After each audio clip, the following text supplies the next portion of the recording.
The day Miss Diddy walked into Lighthouse Assembly, every child in the front row smiled at her.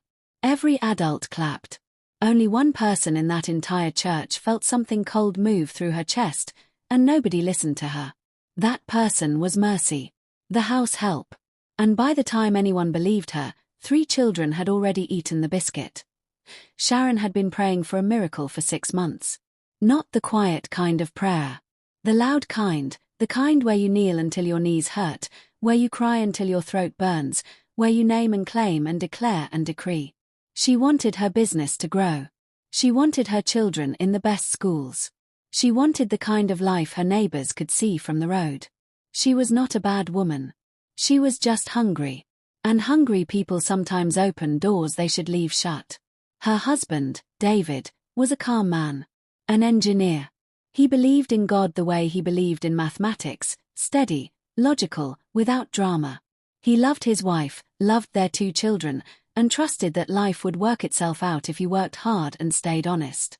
Their children were Erica, 9 years old, curious about everything, always drawing in a notebook. And little Sam, 6, who still slept with a stuffed lion and called it King. Mercy had been with the family for 3 years. She was 24, thin, and quiet in a way people mistook for stupidity. She came from a small town in Benue State and prayed every morning before the house woke up. Not loudly. Just her, a small candle, and a Bible with broken spine. She was the first one awake. Always. Miss Diddy appeared on a Sunday. She walked into Lighthouse Assembly like she had been there before, like she owned something in that building. Tall, elegant, dressed in white with gold earrings that caught the light. She smelled like expensive perfume and something else underneath it that nobody could name. She sat in the 3rd row. She sang every hymn without looking at the screen. She gave an offering 3 times larger than anyone else's. After service, she introduced herself to Pastor Mark. "I'm new to Lagos," she said, smiling with every tooth. "I was led here by the Spirit." Pastor Mark was a man who had started with 15 people in a rented hall and now had 800 members, 2 branches, and a pending land acquisition for a new auditorium. He shook her hand and felt something, a coldness, a wrongness, something that made the hairs on his arms stand up. He smiled back anyway. Because Miss Diddy had also said, quietly, while pressing an envelope into his hand, that she wanted to support the new building project. Generously. He told himself he was being spiritually sensitive. He told himself God uses all kinds of people. He told himself the building was for God's glory. He pocketed the envelope. Some shepherds forget that their job is to protect the sheep, not expand the farm. Within 2 weeks, Miss Diddy had become something in that church. She started a children's ministry. She brought chairs, new Bibles, cartoon posters, juice boxes. She told the parents she had a background in child development. She laughed easily. She remembered every child's name the second time she met them. The parents loved her. "God sent her," Sharon told David one evening, stirring pepper soup on the stove. "You should see how those children light up when she enters the room." David looked up from his newspaper. "You don't know anything about her." "I know she loves God." "You know she says she loves God." Sharon hissed softly and turned back to her pot. David went back to his newspaper. But something in him stayed unsettled. Something small and quiet, like a stone in a shoe. Mercy, who was washing dishes nearby, said nothing. But her hands slowed down. The biscuits came on the 3rd Sunday of the children's ministry. Small, round, wrapped in red foil. Miss Diddy brought them in a basket lined with white cloth, the way you'd carry something precious. She gave one to each child with both hands, like she was giving a gift. "Don't eat it yet," she told them, with that wide smile. "Take it home. Eat it tonight before you sleep. It's special. It's blessed." Most children took it. Most children went home and ate it. Erica took hers and put it in her school bag. Not because she was suspicious. She just forgot. She had homework. She was drawing a horse in her notebook. She had also eaten too much rice at lunch and wasn't hungry. Sam took his and gave it to King, the stuffed lion, because he wanted King to have something nice. Evil makes elaborate plans. It rarely accounts for full stomachs and stuffed animals. The first sign came 3 days later. A mother named Tai called Sharon on the phone, voice strange and flat. Her daughter Ada had not woken up properly since Sunday. She was awake, yes, walking, talking, but her eyes were somewhere else. Like she was watching a television program only she could see. The doctor says nothing is wrong, Tai said. But something is wrong. I know my child. Sharon made sympathetic sounds. She told Tai to pray. She didn't connect it to anything. Mercy, ironing clothes nearby, heard the conversation. She set the iron down slowly. That night, she prayed longer than usual. By the end of that week, 4 other children from the church were the same way. Present but absent. Eating, breathing, answering questions but not there in the way children are supposed to be there. No laughter. No arguments. No running. Parents were worried. Some were panicking. Miss Diddy came to each home personally. She prayed over each child. She wept real-looking tears. She told the parents it was a spiritual attack from enemies and that she would fast 7 days on their behalf. The parents thanked her. They held her hands. They called her a woman of God. Pastor Mark held a special prayer service. He spoke about the enemy attacking the next generation. He never mentioned the biscuits. He never asked Miss Diddy any hard questions. She sat in the front row, eyes closed, hands raised. Mercy sat in the back and watched her. And Mercy noticed something nobody else noticed. When Pastor Mark prayed and the whole church said Amen, Miss Diddy's lips moved, but not to that word. She was saying something else. Something small and private, hidden inside the noise of everyone else's worship. Mercy watched her say it 3 times. She couldn't read the words. But she felt them. That night, Mercy went to Sharon. "Ma," she said, "I need to tell you something about Miss Diddy." Sharon was removing her earrings, tired from the prayer service, still emotionally high from worship. She looked at Mercy in the mirror. "What about her?" Mercy took a breath. "I don't think she is what she says she is." Sharon turned around slowly. "What do you mean?" "The children who are sick, they all ate the biscuit she gave them. Erica didn't eat hers. Sam didn't eat his. Both of them are fine." Sharon stared at her. "Mercy, are you listening to yourself right now?" "Ma, Miss Diddy is a woman of God. She is fasting for those children. She came to pray in this house last week. I know. I was here." Mercy's voice stayed quiet. And when she prayed, something felt wrong in that room. Like the air changed. Sharon stood up fully now. Her eyes had gone from tired to something harder. "I don't know what kind of village thinking you're bringing into my house. It's not village thinking. You want to accuse a servant of God because of a biscuit. Because of air." Sharon's voice rose. "Do you know what that woman has done for this church? Do you know how much she has given? And you're standing here telling me air." Mercy said nothing more. She went to her room. She sat on her bed. She picked up her Bible with the broken spine. She prayed until 2 a.m. David came home late that Friday. He was quiet at dinner. He kept looking at Erica, who was laughing about something that happened at school, drawing a bird on a paper napkin. He looked at Sam, who was feeding King imaginary soup with a real spoon. After the children were in bed, he sat with Sharon in the living room. "I asked around about Miss Diddy," he said. Sharon looked up from her phone. "Her name is not Diddy. Or nobody in any of the churches she mentioned has ever heard of her. The ministry she said she worked with in Abuja.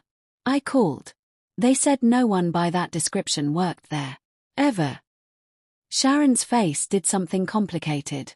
"People forget names," she said, but her voice had lost its confidence. "Sharon." He looked at her steadily. "I'm asking you to slow down. I'm asking you to stop bringing our children to her. You're asking me to disrespect a woman of God based on a phone call. I'm asking you to protect our children based on what I found out." They sat in silence for a long moment. Sharon looked at her phone again. David looked at the ceiling. Neither of them slept well that night. Mercy found the biscuit. It was a Saturday morning and she was cleaning Erica's school bag, The girl never cleaned it herself, always stuffed it with drawings and rubber erasers and sweet wrappers. The biscuit was at the bottom, still in its red foil, slightly crushed. Mercy held it in her palm. It looked like a biscuit. Smelled like one too, vanilla, butter, sugar. She almost put it on the kitchen counter for Sam to have later. Something stopped her. She didn't know what. Just a feeling. The same feeling she got standing in line at the market when someone's hand moved toward her bag. The feeling before the thing happens, not after. She wrapped it in a piece of old newspaper. She put it outside by the back wall. Then she went and woke up her pastor. Not Pastor Mark. Her own pastor. A small man named Pastor Ease who ran a church of 40 people in a shopfront on Adesanya Street. He wore ordinary clothes and drove an ordinary car and had never asked anyone for a building fund. She called him at 7 a.m. on a Saturday. He came by 8 a.m. He looked at the biscuit from a distance, still wrapped in newspaper. He didn't touch it. "Has anyone in this house eaten one of these?" he asked. "No, sir." He nodded slowly. He prayed quietly, standing there in the backyard, eyes open. Then he said, "Burn it. Don't put it in the bin, burn it." "What is it?" He looked at her. Something was put inside this. "I don't know all the things I'm seeing. But it was not made with good intention. Whoever made this wanted access to something in these children. You understand what I'm saying?" Mercy understood. She burned it. She tried again with Sharon. She didn't come with feelings this time. She came with facts. "Ma, I need you to check if Erica's biscuit is still in her bag." Sharon frowned. "Why?" "Please, Ma. Just check." Sharon called Erica. Erica shrugged, she'd forgotten about it. Sharon checked the bag. Empty. "Where is it?" Sharon asked Mercy. "I burned it." Sharon's eyes went wide. "You burned it. You went into my daughter's bag. I was cleaning. You had no right. Ma, please listen to me." Mercy's voice broke. Not from fear. From something closer to desperation. Ada is not herself. 3 other children are not themselves. The only children who are okay are the ones who didn't eat the biscuit. Your children didn't eat. Please believe that this means something. Sharon looked at her for a long time. Something moved behind her eyes. Something softer than pride. She was a mother before she was anything else. "What are you saying exactly?" she said, her voice quieter now. "I'm saying we need to keep Erica and Sam away from that woman. I'm saying we need to tell someone." "Tell who?" "The police. That a woman gave bad biscuits." Sharon laughed, but it was a nervous laugh. The kind that doesn't think anything is funny. "Tell someone who knows about these things." "Your pastor is." "Yes." Sharon was quiet for a long time.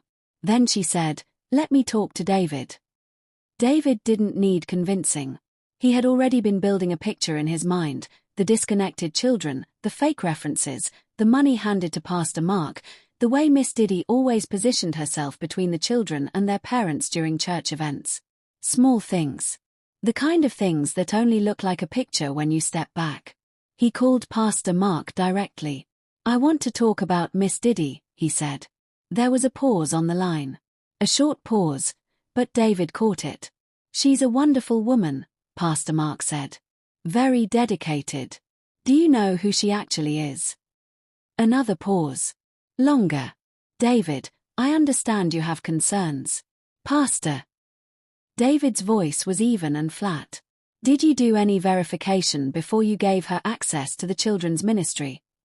Silence. "You felt something when you met her," David said. "Didn't you?" Pastor Mark said nothing. "You knew something was wrong and you let her in anyway."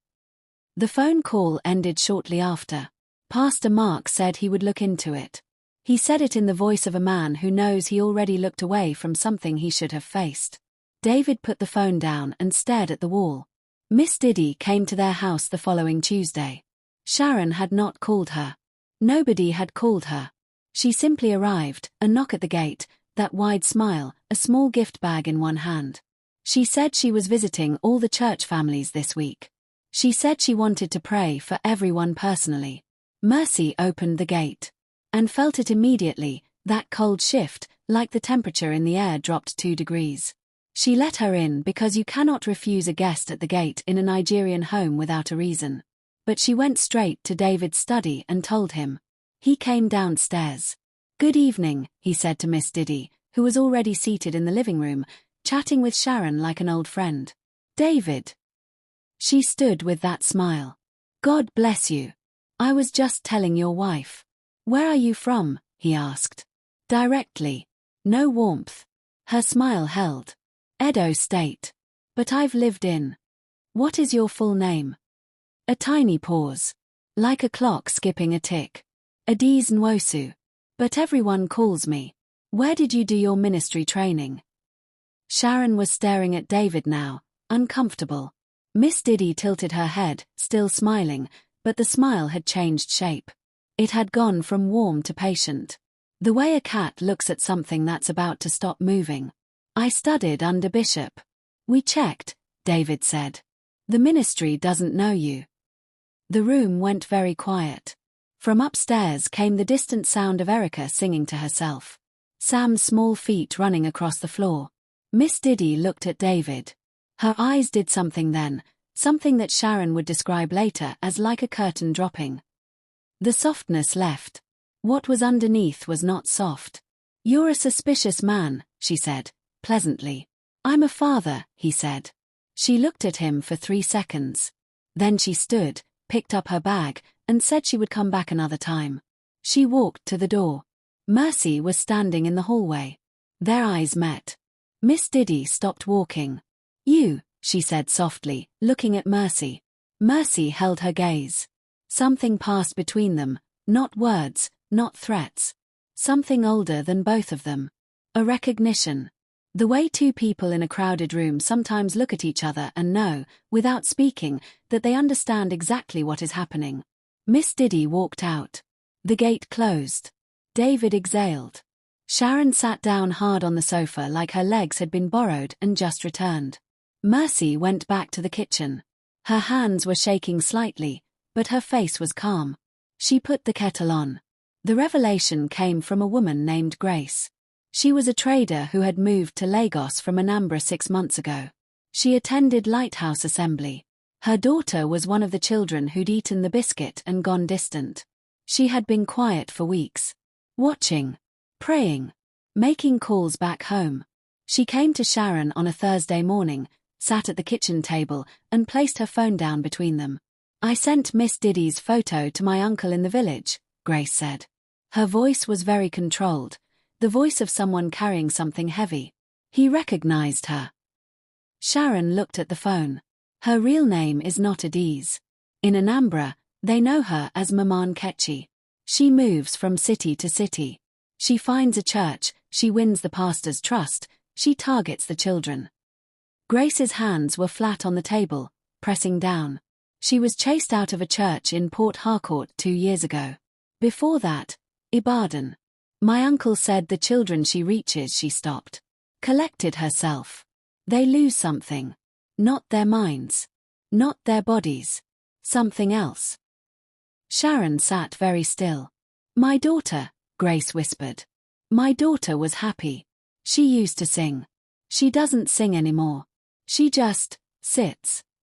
Sharon reached across and held her hands. Neither of them spoke for a moment. The refrigerator hummed. A car passed outside. "What do we do?" Sharon said. They went to Pastor E's together. Sharon, David, Grace, and Mercy. He listened to everything without interrupting. He asked 3 questions. He prayed with his eyes open, looking at each of them in turn, which was strange but not frightening. Then he said, "The children who are affected, bring them together. Bring their mothers. We will pray. Not here, in your home. The place where the protection already lives." He looked at Mercy when he said that. "The covering over this house is strong," he said. "Something has been keeping this home. We will use that." David looked at Mercy. Sharon looked at Mercy. Mercy looked at the floor, because she was not comfortable being looked at. On Saturday morning, 6 mothers came. 6 quiet children. They sat in Sharon and David's living room while David took Sam and Erica to his mother's house. Mercy had woken at 4 a.m. and prayed for 2 hours before anyone arrived. Pastor Ease brought nothing but his Bible and a small bottle of oil. He went to each child. He knelt in front of each one, looked in their eyes, and spoke to them quietly. Things Mercy could not hear. Things that were not for anyone else. Ada was the 3rd child. When Pastor Ease knelt in front of her, something happened. She blinked. It was just a blink. But it was the first fully awake blink her mother had seen in 3 weeks. Tai, who had been holding herself together with both hands for days, made a sound she couldn't stop, a sound from somewhere very deep, the sound a person makes when they get something back they thought was gone forever. Ada turned to her mother. "Mummy," she said. Just that word. But she said it like she meant it. Tai pulled her daughter into her chest and held her there and didn't let go. The room was not dry-eyed after that.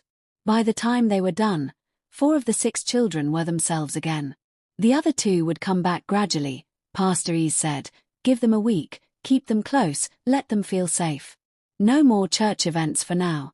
Just home. Just family. Just ordinary life. It was ordinary life that had protected them in the first place. Miss Diddy was never seen at Lighthouse Assembly again. Pastor Mark called David 2 days after the Saturday meeting. He said he had asked Miss Diddy to step down from the children's ministry. He said he was reviewing how guests were vetted. He said it with the tone of a man managing a situation, not a man who understood what had almost happened. David thanked him politely and hung up. He never went back to that church. Sharon stayed for 1 more month because she needed to be sure her leaving was about truth and not anger. Then she and David joined Pastor E's small congregation on Adesanya Street, the one with 40 people and folding chairs and no building fund. She prayed differently after that. Less about what she wanted. More about what she had. Erica never knew the full story. She was 9. She didn't need to know. But one evening, about 2 months later, she sat at the kitchen table doing homework while Mercy cooked. She looked up from her notebook and said, "Mercy, do you believe bad people can look nice?" Mercy kept stirring the stew.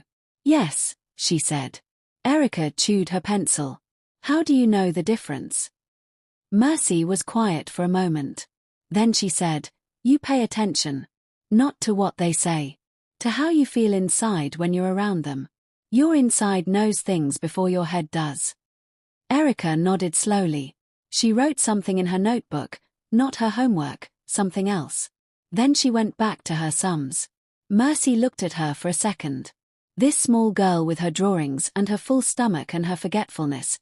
This ordinary, distracted, beautiful child who had been protected by a forgotten biscuit and a stuffed lion named King. She turned back to the stove. She didn't say thank you to anyone out loud. She said it quietly, the way she said most things. Sam still had King. King was slightly dirty now, one button eye hanging loose. But Sam carried him everywhere. He never knew that King had once been given a biscuit meant for him. He never knew that a lion with a stuffed belly had stood between him and something dark. He just knew that King was his, and that made King important. Sometimes the most powerful protection in the world doesn't look like power at all. It looks like a toy lion. A forgotten school bag. A girl who already ate too much rice. It looks like a househelp who wakes at 4 a.m. when nobody is watching. It looks like the small, quiet things that keep us safe long before we know we needed saving. Evil travels far. But it cannot stay where love lives quietly, works faithfully, and prays without ceasing. The biscuit was never just a biscuit. And Mercy was never just the househelp.